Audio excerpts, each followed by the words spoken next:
Benvinguts al podcast de Viatges pel món.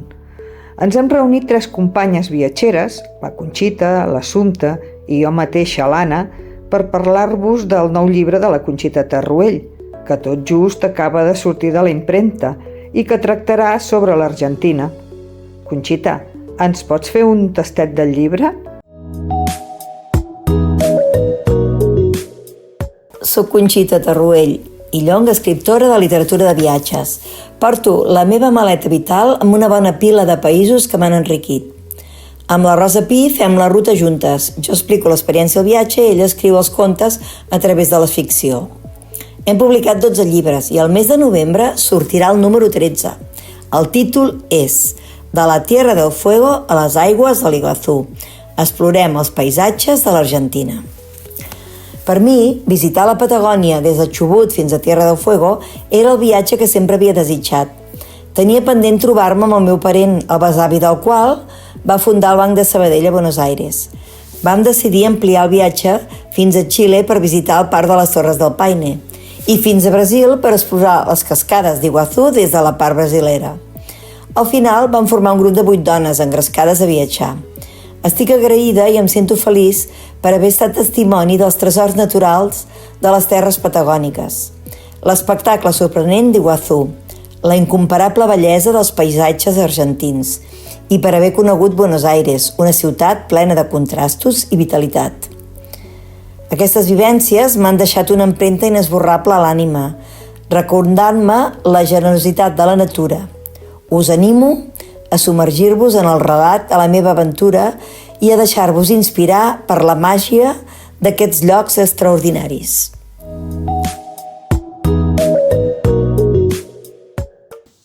Segons expliques, vas visitar una part xilena, el Parc de les Torres del Paine, a la Patagònia. Jo també conec Xile. Vaig treballar durant 3 anys de la meva joventut, del 1965 al 1968. I 2 vegades més hi he anat al jubilar-me, en l'any 2003 i el 2013. Conec més la part del nord, ja que vaig viure a la ciutat d'Antofagasta, port marítim i capital del desert d'Atacama. Durant aquests anys que hi treballava, aprofitant les vacances, vaig anar a Bolívia i al sud de Xile fins a Chiloé. A la Patagònia ja no hi vaig poder arribar. Xile és tan llarg que s'hi troben tots els paisatges i climes del món. Té 4.000 quilòmetres de llargada de costa i màxim 200 a 400 d'amplada. La meva experiència va ser fer de mestra en una escola molt pobra de la població Miramar d'Antofagasta, amb pocs recursos. Era a través de la ONG Agermanament que vaig fer aquest servei i col·laborava a la parròquia Verge de Lourdes de la població, participant en grups de joventut, Boy Scouts, excursions i colònies d'estiu, que les fèiem a Quillagua. Era un petit oasis per on passava el riu Loa, únic riu de la part nord, curtet des dels Andes fins a la desembocadura al Pacífic. No es pot comparar amb les cascades de la Patagònia. El desert és un paisatge impressionant i ara diuen que per algunes pluges ha començat a florir. Ens podries explicar la teva impressió en el Parc de les Torres del Paine? Sí, Assumpta. A Xile vaig anar al Parc Torres del Paine. Em va agradar la travessia per l'esteva patagònica de nord a sud, per la ruta 40, amb un camió 4x4. I quan vàrem anar a la Llacuna Amarga em va impressionar veure primer les emblemàtiques torres, però era un repte superar el fort vent patagònic que quasi ens tombava. N'hi va haver una mica que va caure. Va ser una gran experiència de naturalesa salvatge i també a la nit l'aparició de 2 pumes que van passar a pocs metres del nostre allotjament al bell mig del parc. Per altra banda, la ruta a peu per les passarel·les al costat del llac Peoe fins a arribar al Salto Chico. Va ser un repte de superació amb la pluja i el fort vent. En el llac Grey, caminar per la seva riba amb fortes ràfegues de vents patagònics va ser impressionant. Gairebé em fa caure. Vaig gaudir també de les vistes panoràmiques del Paine Grande, els Cuernos del Paine i l'Almirante Nieto. Em va encantar veure el còndor volar, amb la seva elegància, davant de la muntanya al nido del còndor. Varen passar aventures que superàrem i puc dir que vaig quedar satisfeta de poder conèixer les majestuoses muntanyes que ens envoltaven en el Parc Torres del Paine. Bé, Conxita, vaig estar llegint en el teu blog un apartat que em sembla molt interessant i que, de fet, el recomano molt a qui el vulgui llegir. És un petit resum del viatge i del que més et va cridar l'atenció. El titules «M'emporto la maleta plena de vivències». Allà em va cridar l'atenció una fotografia del Perito Moreno i em va inspirar a dibuixar-lo. Pots explicar com vas viure l'experiència d'estar allà a la glacera Perito Moreno? Sí, Anna, la glacera Perito Moreno em va agradar per la grandiositat que s'expandeix sobre les aigües del llac Argentino, amb una paret de 5 quilòmetres d'amplada i 70 metres d'alçada sobre el nivell de l'aigua. Al vaixell vaig poder veure la glacera de més a prop i em va encantar la bellesa com els colors canviaven de blanc immaculat al turquesa. També vaig caminar per les passarel·les.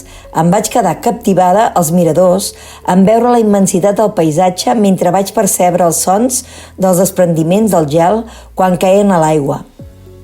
Estic satisfeta perquè per fi s'ha fet realitat el somni de veure aquest espectacle emocionant. Us recomano que aneu a conèixer aquesta glacera tan espectacular. I per què aquest títol de Tierra del Fuego, a les aigües de l'Iguazú? Tierra del Fuego ve del nom de les nombroses fogueres que van veure els primers exploradors espanyols al llarg de la costa. Aquestes fogueres servien com a senyals d'advertiment entre les tribus aborígens per comunicar esdeveniments extraordinaris.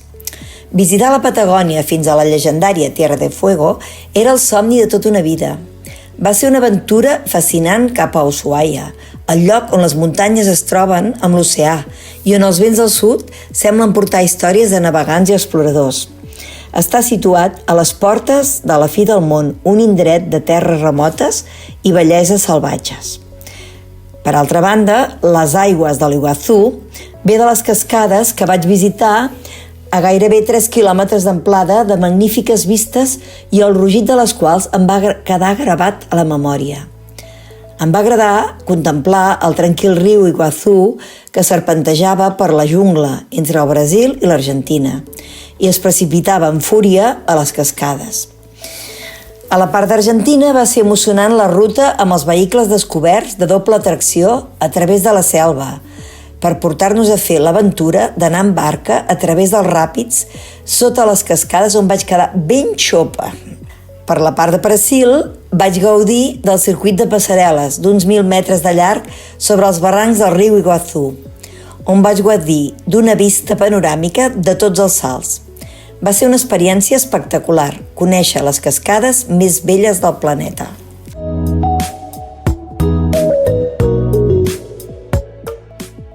Doncs bé, ja per anar acabant i com a petit resum, dic que la Conxita sempre havia desitjat fer aquest viatge i que al final ha complert el seu somni. Va viatjar durant quasi un mes recorrent Argentina de punta a punta, Tierra del Fuego, el glacial a Perito Moreno, Ushuaia, la fi del món, les catarates d'Iguazú des d'Argentina i des de Brasil. Fins i tot va deleitar-se amb el ball més típic, el tango, a Buenos Aires. Com diu ella al llibre, les vivències m'han deixat una empremta inesborrable a l'ànima, recordant-me sempre la magnificència i la generositat de la natura. Ha estat un veritable privilegi fer aquest viatge.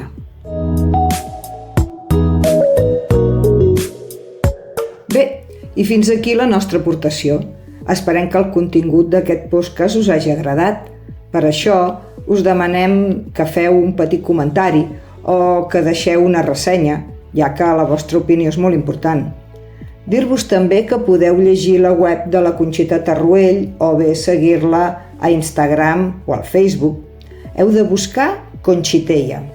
I si en voleu saber més d'aquest país tan divers i fascinant que li ha captivat els sentits, la Conxita us convida a la presentació del llibre, que es farà a la Biblioteca Vapor Badia. Serà el dia 28 de novembre a 14:15 de la tarda. Us hi esperem a tots.